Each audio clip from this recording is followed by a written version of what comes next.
Hey guys, welcome to this tutorial where we will explain to you how you can send an email to a Trello board. Let's jump right into it.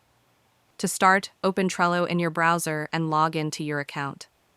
Once you're on the dashboard, go to the board where you want to send the email.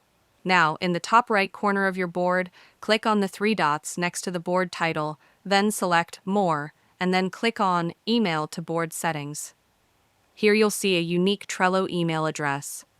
This is the email you'll use to send cards directly to your board. You can copy this email and save it in your contacts.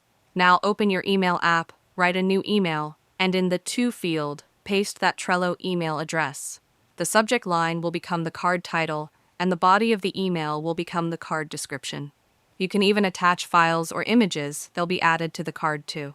By default, the email will go to the first list on your board at the bottom, but you can move it later manually.